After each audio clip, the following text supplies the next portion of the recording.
2027 one day বিশ্বকাপ সরাসরি খেলতে পারবে কি বাংলাদেশ, এমন একটা প্রশ্ন, এমন একটা সংশয়ের জায়গা কিন্তু তৈরি হয়েছে।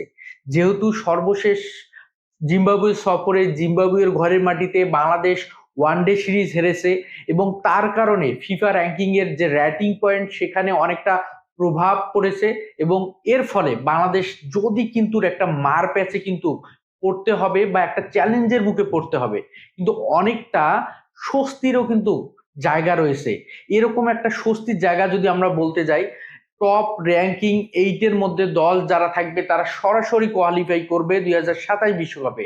কিন্তু স্বাগতিক দেশ, আয়োজক দেশ হিসেবে দুটি দল সরাসরি অংশগ্রহণ করবে এবারের বিশ্বকাপের মূল পর্বে। তারা হচ্ছে জিম্বাবুয়ে এবং সাউথ আফ্রিকা।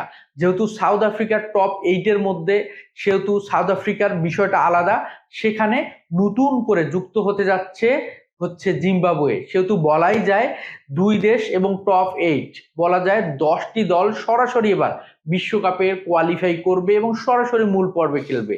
সেক্ষেত্রে বাংলাদেশের জন্য কিন্তু অনেকটা স্বস্তি এ কারণেই যে বাংলাদেশ টপ 9-এর মধ্যে রয়েছে এবং টপ 9 পর্যন্ত সরাসরি খেলবে এবারে বিশ্বকাপের মূল কোয়ালিফাই করবে এবং 27 বিশ্বকাপে। সেখানে টপ 9-এর মধ্যে বাংলাদেশের অবস্থান এবং বাংলাদেশের নিচে যার অবস্থান ওয়েস্ট ইন্ডিজ।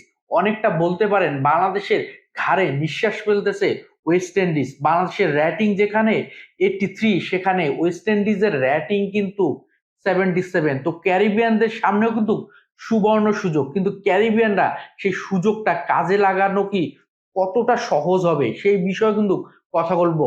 অপরদিকে আমরা যদি দেখি টপ 8-এর মধ্যে রয়েছে আফগানিস্তান এবং টপ 7-এর মধ্যে ইংল্যান্ডের র্যাটিং পয়েন্টটা যদি আমরা দেখি 93, আফগানিস্তানের র্যাটিং পয়েন্ট কিন্তু 90। সেখানে অনেকটা ঘাড়ে নিঃশ্বাস ফেলতেছে কিন্তু ইংল্যান্ডের ঘাড়ে আফগানিস্তান।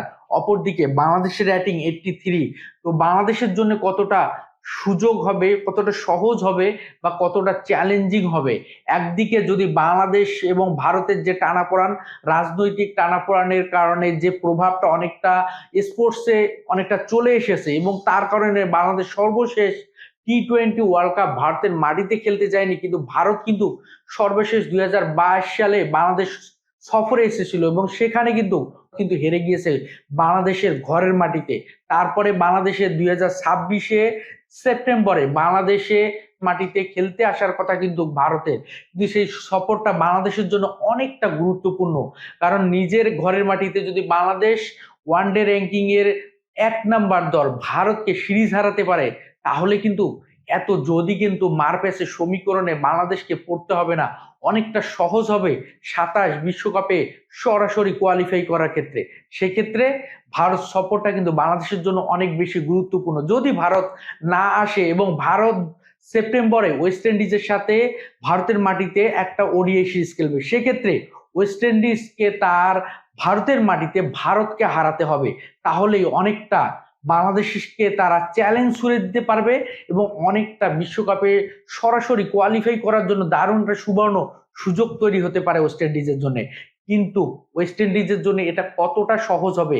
একদিকে যতটা না সহজ হবে বাংলাদেশ ভারতকে তাদের ঘরের মাটিতে হারানো, অপরদিকে ওয়েস্ট ইন্ডিজের জন্য কতটাই বা সহজ হবে ভারতের মাটিতে ভারতকে হারানো, যেখানে র্যাঙ্কিং এ 1 নাম্বার দল ওয়েস্ট ইন্ডিজ, র্যাঙ্কিং এ 10 নাম্বার দল। যদি আমরা একটু দেখি, ওয়েস্ট ইন্ডিজ কিন্তু নিজের ঘরের মাটিতে নিউজিল্যান্ডের কাছে ওয়ানডে সিরিজ 5 ম্যাচের ওয়ানডে সিরিজে 3-2 ব্যবধানে তারা পরাজিত হয়।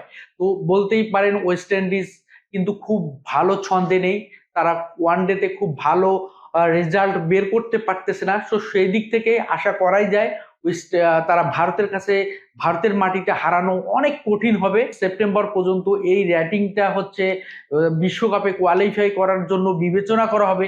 সেদিক থেকে সেপ্টেম্বরের শেষ হওয়া অবধি, পুরো সিরিজটা অবধি সেই র্যাটিংটা কি যুক্ত হবে কিনা সেটাও কিন্তু অনেকটা প্রশ্নের জায়গা তৈরি করে। কিন্তু বাংলাদেশের জন্য অনেকটা সহজ হতো যদি ভারত বাংলাদেশের মাটিতে খেলতে আসে এবং বাংলাদেশ নিজের ঘরের মাটিতে ভারতের বিপক্ষে আধিপত্য দেখিয়ে সিরিজটা যদি নিজের করে নিতে পারে। সর্বশেষ সিরিজটাও কিন্তু নিজের ঘরের মাটিতে যেভাবে ভারতকে হারিয়ে দিয়েছিল বাংলাদেশ। তবে জিম্বাবুয়ের মাটিতে জিম্বাবুয়ের বিপক্ষে ওয়ানডে সিরিজটাই কি বাংলাদেশকে অনেকটা চ্যালেঞ্জের মুখে ফেললো? সরাসরি বিশ্বকাপে কোয়ালিফাই করার ক্ষেত্রে যে কন্ডিশনে বাংলাদেশ 27 বিশ্বকাপ খেলতে যাবে, সেই কন্ডিশনে জিম্বাবুয়ের বিপক্ষে যে হতচ্ছাড়া পারফরমেন্স, সেটাও কিন্তু বাংলাদেশের ক্রিকেটারদের পারফরমেন্স নিয়েও কিন্তু অনেকটা প্রশ্নের জায়গা তৈরি করে। একদিকে যখন নিউজিল্যান্ড, অস্ট্রেলিয়া এবং পাকিস্তানের বিপক্ষে ঘরের মাটিতে ডমিনেট করে তাদেরকে ওয়ানডে সিরিজ হারিয়েছিল, তারপরে অ্যাওয়ে সিরিজে যখন জিম্বাবুয়ের কাছে এমন একটা পারফরমেন্স, এমন কন্ডিশনে খেলতে গিয়ে যখন এমন হতচ্ছাড়া পারফরমেন্স হচ্ছে, দৃষ্টিকটু পারফরমেন্স, তখন কিন্তু অনেক কিছুই প্রশ্নের জায়গা তৈরি করে। তবে সর্বশেষ যে কথাটা না বললেই নয়, ভারত বাংলাদেশ সিরিজটা যেমন গুরুত্বপূর্ণ, ঠিক তেমন এই সিরিজটা যদি বাতিল হয়ে যায়, অপরদিকে ওয়েস্ট ইন্ডিজ যদি ভারতের মাটিতে ভারতকে চমকে দিতে পারে, তাহলেই কিন্তু বাংলাদেশের জন্য খানিকটা কঠিন হয়ে দাঁড়াবে।